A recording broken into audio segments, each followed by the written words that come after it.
ವೇದಿಕೆಯಲ್ಲಿರುವಂತಹ ಎಲ್ಲ ಗಣ್ಯರಿಗೆ ವಂದಿಸಿಕೊಳ್ತಾ, ಎದುರಿನಲ್ಲಿರುವಂತಹ ಎಲ್ಲ ಪೋಷಕ ವರ್ಗ, ಅದೇ ರೀತಿಯಲ್ಲಿ ಮುದ್ದು ಪುಟಾಣಿಗಳಿಗೆ ವಂದಿಸಿಕೊಳ್ತಾ, ಡಾಕ್ಟರ್ BM ಶ್ರೀ ಅವರು ಬರೆದಿರುವಂತಹ ಒಂದು ಕವನದ ಒಂದು 4 ಸಾಲನ್ನು ಹೇಳಿಕೊಂಡು ಆಮೇಲೆ ನನ್ನ ಮಾತಿಗೆ ಅಣಿಯಾಗ್ತೇನೆ. ಕರುಣಾಳು ಬಾ ಬೆಳಕೆ ಮುಸುಕಿದಿ ಮಬ್ಬಿನಲಿ ಕೈ ಹಿಡಿದು ನಡೆಸೆನ್ನನು, ಇರುಳು ಕತ್ತಲೆಯ ಗವಿ ಮನೆ ದೂರ ಕನಿಕರಿಸಿ, ಇರುಳು ಕತ್ತಲೆಯ ಗವಿ ಮನೆ ದೂರ ಕನಿಕರಿಸಿ ಕೈ ಹಿಡಿದು ನಡೆಸೆನ್ನನು, ಕೈ ಹಿಡಿದು ನಡೆಸೆನ್ನನು. ಮುನ್ನ ಇಂತಿರದಾದೆ ನಿನ್ನ ಬೇಡದೆ ಹೋದೆ, ಕೈ ಹಿಡಿದು ನಡೆಸೆನ್ನನು. ಕಷ್ಟದಡವಿಯ ಕಳೆದು ಬೆಟ್ಟ ಹೊಳೆಗಳ ಹಾದು, ಕಷ್ಟದಡವಿಯ ಕಳೆದು ಬೆಟ್ಟ ಹೊಳೆಗಳ ಹಾದು, ಇರುಳನ್ನು ನೂಕದಿಹೆಯ, ಇರುಳನ್ನು ನೂಕದಿಹೆಯ. ಕರುಣಾಳು ಬಾ ಬೆಳಕೆ ಮುಸುಕಿದಿ ಮಬ್ಬಿನಲಿ ಕೈ ಹಿಡಿದು ನಡೆಸೆನ್ನನು, ಕೈ ಹಿಡಿದು ನಡೆಸೆನ್ನನು,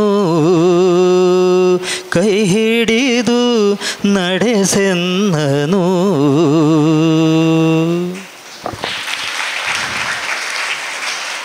ಮುಖ್ಯವಾಗಿ ಅಲ್ಲಿ MC ಮಾಡುವಂಥ ಹುಡುಗಿ ಬಹುಶಃ ಸಂಗೀತದ ಬಗ್ಗೆ ನನ್ನ ಬಗ್ಗೆ ಸ್ವಲ್ಪ ಹೇಳಿದ್ಲು. ಹಾಗಾಗಿ ನಾನು ಇಲ್ಲಿ 1-2 ಸಾಲ ಹೇಳದೇ ಇದ್ದರೆ ಸರಿಯಾಗೋದಿಲ್ಲ ಅಂಥೇಳಿ ಹೇಳಿ ಇದನ್ನು ಹಾಡಿಕೊಂಡೆ. ಮಾತ್ರ ಅಲ್ಲ, ಅಲ್ಲಿ ಮುಖ್ಯವಾಗಿ ಕರುಣಾಳು ಬಾ ಬೆಳಕೆ, ಆ ಬೆಳಕು ಎನ್ನುವಂಥದ್ದು ಜ್ಞಾನದ ಸಂಕೇತ, ಜ್ಞಾನವನ್ನು ನೀಡುವಂತಹ ದೇಗುಲ ಇದು. ಕ್ರೈಸ್ಟ್ ಕಿಂಗ್ ಸುಮಾರು 35-38 ವರ್ಷದಿಂದ ಇದೆ ಅಂಥೇಳಿ ಹೇಳ್ತಾರೆ. ಬಹಳ ಹೆಸರಿದೆ ಈ ಸಂಸ್ಥೆಗೆ. ಸಾಕ್ಷಿ ಇಲ್ಲಿ ಚೆನ್ನಾಗಿ ಕೆಲಸವನ್ನು ಮಾಡ್ತಾರೆ, ಶಿಕ್ಷಕರು ತಮ್ಮ ಕರ್ತವ್ಯವನ್ನು ಚೆನ್ನಾಗಿ ನಿಭಾಯಿಸ್ತಾರೆ ಅನ್ನೋದಕ್ಕೆ ಇಷ್ಟು ಜನ ಮಕ್ಕಳು, ಒಂದು ಕಾಂಪೌಂಡ್ನಲ್ಲಿ 1000ಕ್ಕಿಂತ ಹೆಚ್ಚು ಮಕ್ಕಳು ಇರುವುದೇ ಸಾಕ್ಷಿ. ಅದಕ್ಕಿಂತ ಬೇರೆ ಮತ್ತೆ ನಿದರ್ಶನ ಯಾವುದೂ ಬೇಕಾಗಿಲ್ಲ. ನಾನು ಕೂಡ ಒಬ್ಬ 25 ವರ್ಷದಿಂದ ಇಲ್ಲಿ ಹತ್ತಿರದಲ್ಲಿರುವಂಥ ಹತ್ತೂರು ಹೈಸ್ಕೂಲ್ನಲ್ಲಿ ಶತಮಾನ ಕಂಡಂಥ ಶಾಲೆ, ಅದು 100 ವರ್ಷ ದಾಟಿದೆ ಆ ಶಾಲೆಗೆ. ಅಲ್ಲಿ ಕನ್ನಡ ಅಧ್ಯಾಪಕನಾಗಿ ಕೆಲಸ ಮಾಡ್ತಾ ಇದ್ದೇನೆ. ಕಳೆದ 1 ವರ್ಷದಿಂದ ಮುಖ್ಯೋಪಾಧ್ಯಾಯನಾಗಿಯೂ ಕೂಡ ಅಧಿಕಾರವನ್ನು ವಹಿಸ್ಕೊಂಡಿದ್ದೇನೆ. ಬಹಳ ಹೆಮ್ಮೆ ಇದೆ ನನಗೆ. 25 ವರ್ಷದಿಂದ ಒಂದೇ ಶಾಲೆಯಲ್ಲಿ ಕೆಲಸ ಮಾಡ್ತಾ ಇದ್ದೇನೆ. ಇಲ್ಲಿ ಬಂದು ನೋಡಿದಾಗ ನನಗೂ ಇಲ್ಲೂ ಕೂಡ ನೋಡ್ಬೇಕಂತೇಳಿ ಇವತ್ತು ರಜೆ ಹಾಕಿ ಬಂದಿದ್ದೇನೆ. ನಾನು ಶಾಲೆಗೆ ರಜೆ ಹಾಕಿ ಇವತ್ತು ಬಂದಿದ್ದೇನೆ. ಯಾಕೆಂದರೆ ಇಲ್ಲಿ ಹೇಗಿದೆ ನೋಡುವ, ಪರಿಸ್ಥಿತಿ ಏನಂಥೇಳಿ ನೋಡುವ ಅಂಥೇಳಿ ಬಂದಿದ್ದೇನೆ. ಬಹಳ ಸಂತೋಷ ಆಗ್ತಾಯಿದೆ. ಇಲ್ಲಿಯ ಅಧ್ಯಾಪಕರ ಕರ್ತವ್ಯ ನಿಷ್ಠೆ ಇರ್ಬೋದು. ಅವರು ಬಂದಾಗ ಆ ಮಕ್ಕಳು ಬಂದ ಕೂಡಲೇ ಏನು ನಮಸ್ಕಾರ ಹಾಕ್ತಾರೆ, ಕರ್ಕೊಂಡು ಬರ್ತಾರೆ. ನಾನು ಬಂದ ಕೂಡಲೇ ನಾನು ಏನೂ ಹೇಳಲಿಲ್ಲ, ಸುಮ್ಮನೆ ಅಲ್ಲಿ ಗೇಟ್ ಹತ್ರ ನಿಂತೆ. ಒಬ್ಬ ಹುಡುಗ ಬಂದ, ಸ್ಕೌಟ್ ಯೂನಿಫಾರ್ಮ್ನಲ್ಲಿದ್ದಾನೆ. ಬಂದು ನಮಸ್ಕಾರ ಹಾಕಿ ಸರ್ ಬನ್ನಿ ಅಂದ. ಎಲ್ಲಿಗೆ ಬರೋದು ಕೇಳಿದೆ. ಸೀದಾ ಕರ್ಕೊಂಡು ಬಂದ. ಇವತ್ತು ಏನೋ ಫಂಕ್ಷನ್ ಉಂಟಂತಲ್ಲ ನಿಮ್ಮ ಶಾಲೆಯಲ್ಲಿ, ಎಲ್ಲಿ ಅದು, ಅಲ್ಲಿಗೆ ಕರ್ಕೊಂಡೋಗಿ ಬಿಡು ಅಂತೇಳಿ ಹೇಳಿದೆ. ಸೀದಾ ಕರ್ಕೊಂಡು ಬಂದು ಇಲ್ಲಿ ಬಿಟ್ಟ. ಹಾಗೆ ಬರುವಾಗ ದಾರಿಯಲ್ಲಿ ಒಂದು 10 ಜನ ಮಕ್ಕಳು ಸಿಕ್ಕಿದ್ರು. ಎಲ್ಲರೂ ನಮಸ್ಕಾರ ಹಾಕ್ತಾಯಿದ್ರು. ಅದು ಇಲ್ಲಿಯ ಸಂಸ್ಕೃತಿ, ಶಿಕ್ಷಕರು ಬೆಳೆಸಿದಂತಹ ಸಂಸ್ಕೃತಿ. ಬಹಳ ಮುಖ್ಯವಾಗಿ ಇರುವಂಥದ್ದು ಅದು ನಮಗೆ. ಆಮೇಲೆ ಇಲ್ಲಿ ಮುಖ್ಯವಾಗಿ ನಾನು ಈ ಒಂದು ಅವಕಾಶವನ್ನು ಕೊಟ್ಟಿದ್ದು, ಈ ವೇದಿಕೆ ಅದ್ಭುತವಾದಂಥ ವೇದಿಕೆ. ಇಂಥ ವೇದಿಕೆಗೆ ನನ್ನನ್ನು ಕರೆದದಕ್ಕೆ ಮೊದಲನೇದಾಗಿ ನಾನು ಅಭಿನಂದನೆಯನ್ನು, ಥ್ಯಾಂಕ್ಸನ್ನು ಹೇಳ್ತಾ, ಮುಖ್ಯವಾಗಿ ಮಕ್ಕಳ ಪೇರೆಂಟ್ಸ್ ಇವತ್ತು ತುಂಬ ಜನ ಇದ್ದೀರಿ.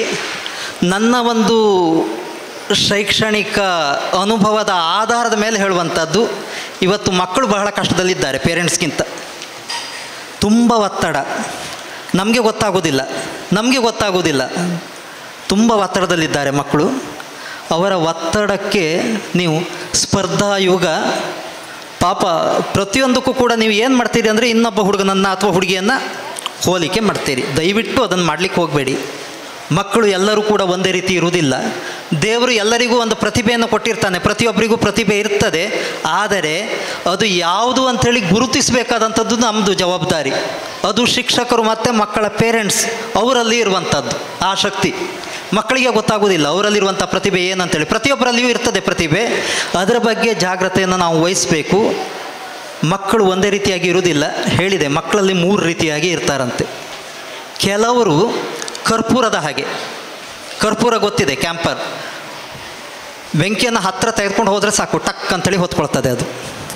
ಕೆಲವು ಮಕ್ಕಳು ಹಾಗೆ, ಒಂದು ಸಲ ನಾವು ಹೇಳಿದರೆ ಸಾಕು, ಪಾಠ ಮಾಡಬೇಕಂತೇಳಿ ಇಲ್ಲ, ಹೆಡ್ಡಿಂಗ್ ಹೇಳಿದರೆ ಸಾಕು, ಪಾಠ ಅವರೇ ನೋಡ್ಕೊಳ್ತಾರೆ. ಮತ್ತು ಹೆಡ್ಡಿಂಗ್ ಒಂದು ಹೇಳಿದರೆ ಸಾಕು ಅಂಥ ಮಕ್ಕಳು. ಆದರೆ ಅವರ ಪ್ರಮಾಣ ಬಹಳ ಕಡಿಮೆ. ಕ್ಲಾಸ್ನಲ್ಲಿ ಒಂದು 4-5 ಮಕ್ಕಳು ಸಿಕ್ಕಿದರೆ ವಿಶೇಷ. ಇನ್ನು ಕೆಲವರು ಇರ್ತಾರೆ ಇದ್ದಿಲಿನ ಹಾಗೆ. ಇದ್ದಿಲು ಬೆಂಕಿ ಇರ್ತದೆ. ಈ ಅಕ್ಕಸಾಲಿಗರು ಚಿನ್ನವನ್ನು ಕಾಯಿಸಲಿಕ್ಕೆ ಇದ್ದಿಲನ್ನು ಒಂದು ಪಾಟ್ನಲ್ಲಿ ಇಟ್ಕೊಂಡಿರ್ತಾರೆ, ಗಾಳಿಯನ್ನು ಹಾಕ್ತಾರೆ. ಗಾಳಿ ಹಾಕಿದಾಗ ಮಾತ್ರ ಅದು ಬೆಂಕಿ ಉರಿಯುತ್ತದೆ. ಉಳಿದ ಸಮಯದಲ್ಲಿ ಇರ್ತದೆ, ಬೆಂಕಿ ಇದೆ, ಶಕ್ತಿ ಇದೆ, ಅದರಲ್ಲಿ ಪ್ರತಿಭೆ ಇದೆ. ಆದರೆ ಉರಿಯುವುದಿಲ್ಲ, ಗೊತ್ತಾಗುವುದಿಲ್ಲ ಅದು. ಗಾಳಿ ಹಾಕಬೇಕು. ಕೆಲವು ಮಕ್ಕಳು, ಹೆಚ್ಚಿನ ಮಕ್ಕಳು ಇಂಥವ್ರು ನಮಗೆ ಸಿಗೋದು. ಪ್ರತಿಭೆ ಇರ್ತದೆ ಅವರಿಗೆ, ಆದರೆ ನಾವು ಅವರಿಗೆ ಗಾಳಿ ಹಾಕಬೇಕು. ಗಾಳಿ ಹಾಕುವುದಂದ್ರೆ ಎಂಥದ್ದು? ಪ್ರೋತ್ಸಾಹವನ್ನು ಕೊಡಬೇಕು, ಬಹುಮಾನವನ್ನು ಕೊಡಬೇಕು. ಅವರಿಗೆ ಹೇಳಬೇಕು, ನೀನು ಇಂಥದ್ದು ಮಾಡಿದರೆ ಇಂಥದ್ದು ಕೊಡ್ತೇನೆ ಅಂಥೇಳಿ. ಅವರಿಗೆ ಬೇಕಾದಂಥ ಪುಸ್ತಕವನ್ನು ತಂದು ಕೊಡಬೇಕು. ಹಾಗೆ ಮಾಡಿದಾಗ ಅವರ ಪ್ರತಿಭೆ ಅನ್ನುವಂಥದ್ದು ಹೊರಗೆ ಬರ್ತದೆ. ಇಂಥವರು 80% ಇರುವಂಥದ್ದು. ಇನ್ನು 3ನೇಯವರು, ಅವರು ಬಾಳೆದಿಂಡಿನ ಹಾಗೆ ಇರುವವರು. ಬಾಳೆದಿಂಡು ಅಂಥೇಳಿ ಹೇಳಿದರೆ, ಈ ಯಜ್ಞ ಯಾಗಗಳನ್ನೆಲ್ಲ ಮಾಡುವಾಗ ಸೈಡ್ನಲ್ಲಿ ಇಟ್ಕೊಳ್ತಾರೆ ಬಾಳೆದಿಂಡನ್ನು. ಯಾಕಂದರೆ ಬೆಂಕಿ ನಮಗೆ ತಾಗಬಾರ್ದು ಅಂಥೇಳಿ. ಬೆಂಕಿ ಇದ್ದರೂ ಕೂಡ ಅದು ಬೆಂಕಿಯನ್ನು ನಂದಿಸ್ತದೆ, ಹತ್ತಿರ ಬರಲಿಕ್ಕೆ ಬಿಡುವುದಿಲ್ಲ. ನಾವು ಕ್ಲಾಸಿಗೆ ಹೋಗಿ ಪಾಠ ಮಾಡಲಿಕ್ಕೆ ಶುರು ಮಾಡಿದರೂ ಕೂಡ ಅವರ ಅವಸ್ಥೆಯನ್ನು ನೋಡಿ ನಾವು ಕೂಡ ಪಾಠವನ್ನು ನಿಲ್ಲಿಸಬೇಕು. ಅಂಥ ಮಕ್ಕಳು ಬಹಳ ಕಡಿಮೆ ಪ್ರಮಾಣದಲ್ಲಿ ಇರ್ತಾರೆ. ಬೆಂಕಿಯನ್ನು ನಂದಿಸುವಂಥ ಬಾಳೆದಿಂಡಿನಂಥ ಮಕ್ಕಳು, ಅವರಿಗೆ ನಾವು ವಿಶೇಷವಾದಂಥ ಮುತುವರ್ಜಿಯನ್ನು ವಹಿಸಬೇಕು. ಅವರ ಬಗ್ಗೆ ನಾವು ತುಂಬ ಆಸಕ್ತಿಯಿಂದ ಕೆಲಸವನ್ನು ಮಾಡಬೇಕಾಗ್ತದೆ. ಹಾಗಾಗಿ ಮುಖ್ಯವಾಗಿ ಮಕ್ಕಳಲ್ಲಿ ಒತ್ತಡವನ್ನು ಹೇರಬಾರ್ದು. ಸ್ಪರ್ಧೆಯನ್ನು ಏರ್ಪಡಿಸುವಾಗ ಅದು ಮಕ್ಕಳ ಬೆಳವಣಿಗೆಗೆ ಪೂರಕವಾಗಿರಬೇಕು. ಪೇರೆಂಟ್ಸಲ್ಲಿ ಮುಖ್ಯವಾಗಿ ನಾನು ಹೇಳುವಂಥದ್ದಷ್ಟೇ, ಮಕ್ಕಳಿಗೆ ಗೆಲ್ಲುವುದನ್ನು ಕಲಿಸಬೇಡಿ, ಸೋಲುವುದನ್ನು ಕಲಿಸಿ. ಸೋತು ಗೆಲ್ಲಬೇಕು ಅವರು. ಇವತ್ತು ಏನಾಗಿದೆ, ಮಕ್ಕಳು ಅವ್ರು ಹೇಳಿದಾಗ ಆಗಬೇಕು. ಒಂದು ಸ್ವಲ್ಪ ಹೆಚ್ಚು ಕಡಿಮೆ ಆದರೂ ಸಮಸ್ಯೆ ಬಿಗಡಾಯಿಸಿ ಬಿಡ್ತದೆ. ಅಂತಹ ಮನಸ್ಥಿತಿಯನ್ನು ಹೊಂದಿದ್ದಾರೆ. ಮಕ್ಕಳಿಗೆ ಮುಖ್ಯವಾಗಿ ನಾವು ಕಲಿಸಬೇಕಾದದ್ದು ಸೋತು ಗೆಲ್ಲುವಂಥದ್ದು ಎಲ್ಲ ಗೆಲ್ತಾ ಇರ್ತಾರೆ. ಯಾವಾಗಲೂ ನಾವು ಗೆಲ್ಲಬೇಕು ಅಂದರೆ ಆಗೋದಿಲ್ಲ, ಸೋಲುವುದನ್ನು ಕಲಿಸಬೇಕು. ಅದು ಬಹಳ ಮುಖ್ಯ ಇವತ್ತಿನ ದಿವಸಗಳಲ್ಲಿ. ಆಮೇಲೆ ಇನ್ನೊಂದು ಏನಂತೇಳಿ ಹೇಳಿದರೆ, ಮಕ್ಕಳು ಬಹಳ ಮುಗ್ಧರು. ತಮಾಷೆಗಾಗಿ ಒಂದು ವಿಷಯವನ್ನು ಹೇಳ್ತೇನೆ. ಮಕ್ಕಳ ಮುಗ್ಧತೆ ಹೇಗೆ ಇರ್ತದೆ ಅನ್ನೋದಕ್ಕೆ ಒಂದು ಉದಾಹರಣೆ. ನಮ್ಮದು ದೆಹಲಿಯಲ್ಲಿ ಹೊಸ ಪಾರ್ಲಿಮೆಂಟ್ ಭವನ ಆಗಿದೆ. ಅದರ ಹತ್ತಿರ ಒಬ್ಬ ಹುಡುಗ ಸೈಕಲನ್ನು, ಪುಟ್ಟ ಹುಡುಗ, 5ನೇ ಕ್ಲಾಸ್ ಹುಡುಗ, ಸೈಕಲನ್ನು ತೆಗೆದುಕೊಂಡು ಹೋಗಿ ಗೋಡೆ ಹಾಗೆ ಒರಗಿಸಿಟ್ಟಿದ್ದಾನೆ, ಆವರಣ ಗೋಡೆಗೆ. ಭದ್ರತಾ ಪಡೆಯವರು ಬರ್ತಾರೆ, ಬಂದು ಕೇಳ್ತಾರೆ, ಏನಿದು ಸೈಕಲನ್ನು ಇಟ್ಟಿದೆಯಲ್ಲ, ಇದು ಯಾವ ಜಾಗ ಅಂತೇಳಿ ಗೊತ್ತಿದೆಯಾ ನಿನಗೆ? ಇಲ್ಲಿ ರಾಷ್ಟ್ರಪತಿಗಳು ಬರ್ತಾರೆ. ಹುಡುಗ ಏನೂ ಮಾತಾಡಲಿಲ್ಲ. ಪ್ರಧಾನಮಂತ್ರಿಗಳು ಆಗಾಗ ಬರ್ತಾರೆ, ಸಂಸತ್ ಭವನದಲ್ಲಿ ಮಾತಾಡ್ತಾರೆ. ಏನೂ ಮಾತಾಡಲಿಲ್ಲ ಹುಡುಗ, ಏನೂ ಗೊತ್ತಾಗಲಿಲ್ಲ ಅವನಿಗೆ. ಆಮೇಲೆ ಹೇಳ್ತಾರೆ, ಇಲ್ಲಿ ದೇಶದ ಮೂಲೆಗಳಿಂದ ಸಂಸತ್ ಸದಸ್ಯರು ಪ್ರತಿದಿನ ಬರ್ತಾರೆ, ಬಂದು ಅವರು ವಿಶೇಷವಾದಂಥ ಕಾರ್ಯಕ್ರಮವನ್ನೆಲ್ಲ ಮಾಡ್ತಾರೆ ಇಲ್ಲಿ. ಹುಡುಗ ಮಾತಾಡಲಿಲ್ಲ. ಆಮೇಲೆ ಇವರಿಗೆ, ಭದ್ರತಾ ಪಡೆಯವರಿಗೆ ಸಾಕಾಗಲಿಲ್ಲ. ವಿದೇಶದಿಂದೆಲ್ಲ ಅಧ್ಯಕ್ಷರು, ಪ್ರಧಾನಮಂತ್ರಿಗಳು, ಮುಖ್ಯ ಸಚಿವರು ಎಲ್ಲ ಆಗಾಗ ಇಲ್ಲಿ ಬರ್ತಾರೆ ಅಂಥೇಳಿ ಹೇಳ್ತಾರೆ. ಇಷ್ಟೆಲ್ಲ ಹೇಳಿದ ಮೇಲೆ ಹುಡುಗ ಬಾಯ್ಬಿಟ್ಟ. ಹೌದು, ನಾನು ಸೈಕಲಿಗೆ ಬೀಗ ಹಾಕಿದ್ದೇನೆ, ಲಾಕ್ ಮಾಡಿಟ್ಟಿದ್ದೇನೆ ನಾನು ಸೈಕಲ್, ಯಾರು ಬಂದರೆ ನನಗೇನು, ಲಾಕ್ ಮಾಡಿಟ್ಟಿದ್ದೇನೆ. ಅಂದರೆ ಮಗುವಿನ ಮುಗ್ಧತೆ. ಅವರಿಗೆ ಅದೆಲ್ಲ ಬೇಕಾಗಿಲ್ಲ, ಅವನಿಗೆ ಅದೆಲ್ಲ ಬೇಕಾಗಿಲ್ಲ. ಮುಗ್ಧ ಮನಸ್ಸು, ಖಾಲಿ ಪೇಪರ್, ಮುಗ್ಧ ಮನಸ್ಸು. ಅದರಲ್ಲಿ ಚಿತ್ತಾರವನ್ನು ಬಿಡಿಸುವವರು ಪೇರೆಂಟ್ಸ್ ಮತ್ತು ಶಿಕ್ಷಕರು. ಹೇಗೆ ನಾವು ಆ ಮಗುವಿನ ಮುಗ್ಧ ಮನಸ್ಸಿನಲ್ಲಿ ಚಿತ್ತಾರವನ್ನು ಬಿಡಿಸ್ತೇವೆ, ಅದು ಮುಂದಿನ ವ್ಯಕ್ತಿತ್ವ ಆಗ್ತದೆ. ಸಮಾಜಕ್ಕೆ ಪೂರಕವೋ ಮಾರಕವೋ ಅದು ಮಾಡುವಂಥ ಕೆಲಸ ನಮ್ಮ ಕೈಯಲ್ಲಿದೆ. ನಾವು ನಿನ್ನೆ ನಮ್ಮ ಮನೆಯಲ್ಲಿ 7ನೇ ಕ್ಲಾಸ್ ಮಗಳು, ನನ್ನ ಮಗಳು 7ನೇ ಕ್ಲಾಸ್ ಹೇಳಿದ್ಲು, ಬಂದು ಹೇಳಿದ್ಲು, ಒಂದು ಡೈಲಾಗ್ ಹೊಡೆದ್ಲು. ಎಂಥದ್ದು ನೀವು ಅಪ್ಪ ಅಮ್ಮ ನಮಗೆ ಮನಸ್ಸಿಗೆ ಸಂತೋಷ ಆಗುವ ಹಾಗೆ ನೀವು ಒಂದು ಸ್ವಲ್ಪವೂ ಕೂಡ ಬಿಡುವುದಿಲ್ಲ. ತಲೆ ಬಿಸಿ ಆಯ್ತು ನನಗೆ, ಇದು ಎಂಥದ್ದು ಕತೆ, ಇದು ಹೊಸ ಡೈಲಾಗು, ಎಂಥದ್ದಾಯ್ತು, ಎಂತ ಆಗಬೇಕು ನಿನಗೆ, ಎಂತ ಬೇಕು ಕೇಳಿದೆ. ಅಲ್ಲ, ನೀವು ನನಗೆ ಒಂದು ಚೂರು ಕೂಡ ಸಂತೋಷವಾಗಿ ಇರಲಿಕ್ಕೆ ಬಿಡುವುದಿಲ್ಲ ಅಂಥೇಳಿ. ವಿಷಯ ಅಂತ ಕೇಳಿದರೆ ಅವಳಿಗೆ ದಿನ ಚಾಕ್ಲೇಟ್ ಬೇಕು, ಅವಳಿಗೆ ಸಂತೋಷ. ನಿನಗೆ ಯಾವಾಗ ಸಂತೋಷ ಆಗ್ತದೆ ಕೇಳಿದೆ, ಕ್ಯಾಡ್ಬರೀಸ್ ಚಾಕ್ಲೇಟ್ ದಿನ ಬೇಕು ನನಗೆ, ತಂದು ಕೊಡಿ. ಈಗ ಸಂತೋಷ, ನೀನು ಹೇಳಿದ ಹಾಗೆ ಸಂತೋಷ ಪಡುವ ಹಾಗೆ ಮಾಡ್ತಾ ಇದ್ದರೆ ಮುಂದೆ ನೀವು ಇಬ್ಬರು ಕಷ್ಟಪಡಬೇಕಾಗ್ತದೆ, ದುಃಖ ಪಡಬೇಕಾಗ್ತದೆ. ಅದಾಗೋದಿಲ್ಲ. ಹಾಗೆ ಆಗಬೇಕಾ ಕೇಳಿದೆ. ಇಲ್ಲ, ಹಾಗೆ ಆಗೋದು ಬೇಡ. ಹಾಗಿದ್ದರೆ ನೀನು ಹೇಳಿದ್ದೆಲ್ಲ ಕೇಳಲಿಕ್ಕೆ ಆಗೋದಿಲ್ಲ. ದಯವಿಟ್ಟು ಪೇರೆಂಟ್ಸಿಗೆ ಹೇಳುವಂಥದ್ದು, ಮಕ್ಕಳು ಹೇಳಿದ್ದನ್ನೆಲ್ಲ ತಕ್ಷಣ ತಂದು ಕೊಡಬೇಡಿ. ಏನಾದರೂ ಒಂದು ಟಾರ್ಗೆಟ್ ಇಡಿ ಅವರಿಗೆ, ಅದು ಸಾಧಿಸಿದರೆ ತಂದು ಕೊಡ್ತೇನೆ, ಕೂಡಲೇ ತಂದು ಕೊಡಬೇಡಿ. ಅದೇ ರೀತಿಯಲ್ಲಿ ಸ್ವಲ್ಪ ಮಕ್ಕಳು ಮನೆ ಕೆಲಸವನ್ನು ಮಾಡಲಿ, ಏನೂ ಬೇಸರ ಇಲ್ಲ. ಅವ್ರವ್ರ ಕೆಲಸವನ್ನು ಅವ್ರವ್ರು ಮಾಡಿಕೊಳ್ಳಿ, ಏನು ಸಮಸ್ಯೆ ಆಗೋದಿಲ್ಲ. ಇಲ್ಲದೇ ಇದ್ದರೆ ಅವರು ಕಷ್ಟದಲ್ಲಿ ಬೀಳ್ತಾರೆ, ಮುಂದೆ ಕಷ್ಟದಲ್ಲಿ ಬೀಳ್ತಾರೆ. ಈಗ ಗೊತ್ತಾಗೋದಿಲ್ಲ, ಚಿಕ್ಕ ಮಕ್ಕಳು ಗೊತ್ತಾಗೋದಿಲ್ಲ, ಮುಂದೆ ಸಮಸ್ಯೆ ಆಗ್ತದೆ. ಎಲ್ಲರೂ ಕೂಡ ನೀವು ತಿಳಿದವರು, ಹಾಗಾಗಿ ಹೆಚ್ಚು ಹೇಳುವಂಥ ಅಗತ್ಯ ಇಲ್ಲ.